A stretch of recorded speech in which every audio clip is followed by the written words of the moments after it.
Hey everyone, Marcus Dell'Olio from Exotix again, and look what I've got. I've got a little Gulf Coast toad.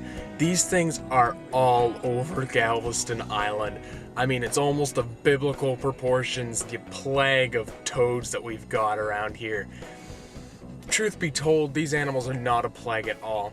In fact, in front of our house here, these little guys take care of everything from June bugs to even sometimes I've seen them try to devour a smaller toad. How crazy is that? A carnivorous and sometimes even cannibalistic amphibian that can be plentifully found all over the Gulf Coast. Some people think these things are, ugly and that they give you warts, but here's the cool thing. These things don't give you warts at all. The only time you'll ever get affected by anything from these guys is if you lick them. And in my opinion, licking any animal is kind of weird and a little bit stupid. So please, keep your tongues inside your mouth around this guy. What he's trying to do right now is he's trying to scare me away. He's already peed all over my hand, but he's trying to vibrate and make a little bit of noise to kind of scare me away. What we're gonna do is I'm gonna take you right outside and I'm gonna show you me releasing this little guy back into the wild. Found him on the road, so I'm gonna put him back inside the grass just so that next car coming down here, next bicycle, next runner, doesn't accidentally run over him. Actually, in fact, I just saw probably 3 or 4 just cross the road right now. Can't see what I'm walking on, which kind of worries me because I'm in a marshy area. And here's the little toad. What we're gonna do is I'll get a little bit closer to the car so you can see him jump a little bit, because these guys are very, very active and very passionate jumpers. I'm a big scary predator monster. Come on, get out of here. Woo! I'll tell you, people always talk about moccasins just flying after you and all the rest of it. Well, I'm telling you what, the mosquitoes are 1,000,000 times worse than any water moccasin I've ever come across. Holy cow, every time you step outside your vehicle, you're surrounded by them. Clouds, plumes of them. What I find is so cool is the massive biodiversity inside of suburbia. I mean, right alongside of me on my right-hand side, I have huge houses. Houses on houses. And I'm still finding, toads and snakes. How cool is that? Now, where I am, they indeed used to have horned toads, the little lizard. Unfortunately, because of where I am located, they don't occur anymore because the hurricanes have come in and flooded them all out and killed them. So that's a little bit of, that's some crap kind of thing, right?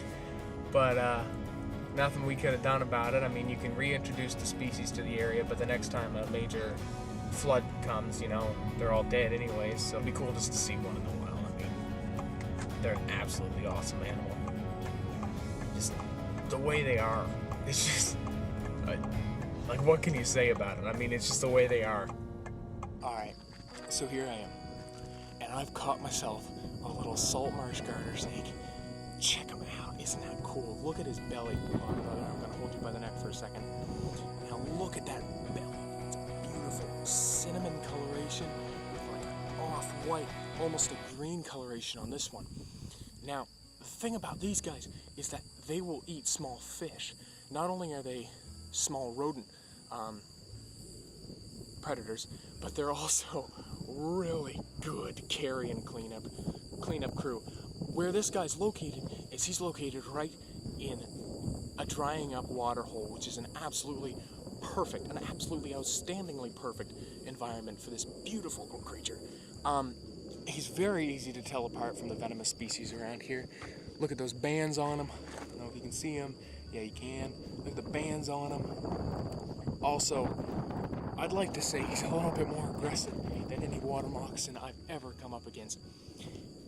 Just check him out. I mean, he's just a salt marsh garter, but at the same time, he's a salt marsh garter. How cool is that?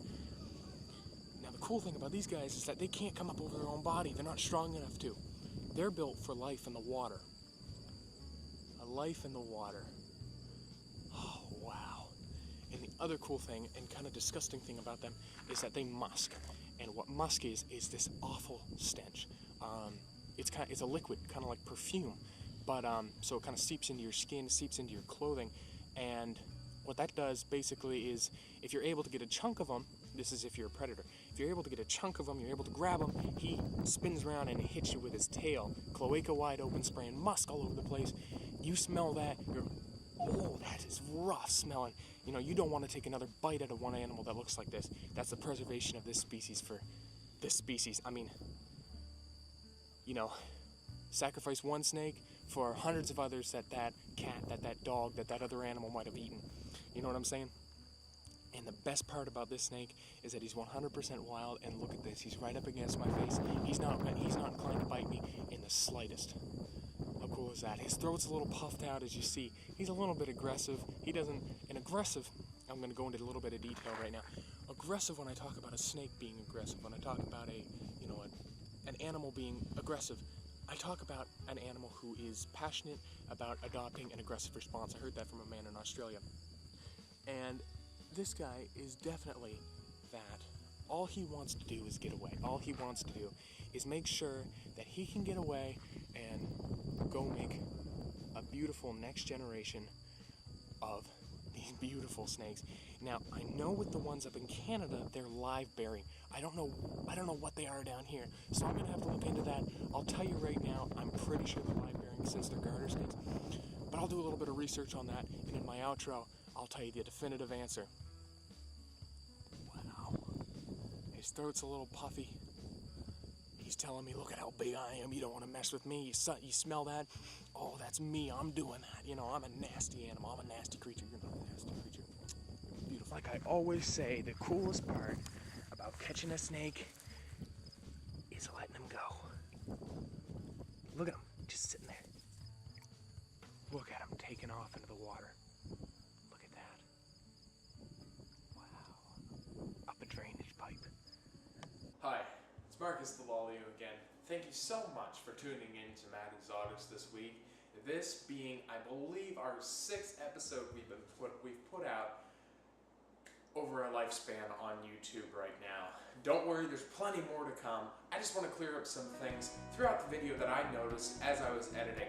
To my knowledge, all garter snakes are live bearers, even the salt marsh garter, which is super cool because everybody thinks that animals such as reptiles are egg layers, and they are. There's a lot of them that are live bearers, which is super cool, and it's something totally unexpected, which is why I just love reptiles, because of the massive diversity in not only colors and body shapes, but also the way they reproduce. How cool is that? A snake that gives birth.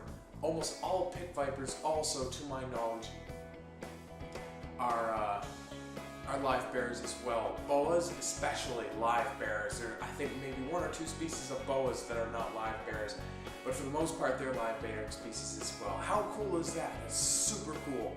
What actually happens is, inside the mother, what happens is there is actually a small egg, like a really thin almost membrane that forms around it like an egg, and the egg basically is hatched inside the mother, and then she gives birth to them. How cool, how awesome. Oh wow.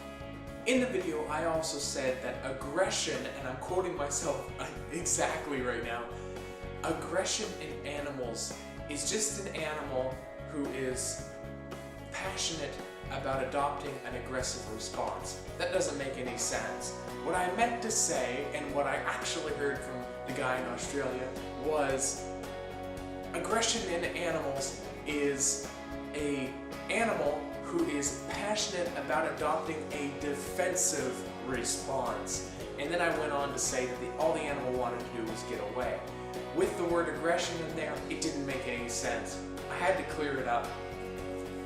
And I was just in the heat of the moment. Also, another thing I said in the heat of the moment right there with that salt marsh garter was I said it had banding on it. It didn't have banding. Banding is going around the snake like that. It had lines going down, going the length of its body. It didn't have banding. I just want to clear that up, not only because I might get flack for it down the road, but as I was editing, I was listening to myself and realized, wow, that didn't make any sense.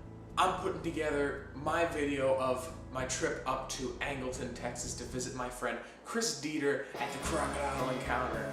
Oh wow, I'm super excited to put all that together into one video and show you how crazy passionate this guy is about his reptiles.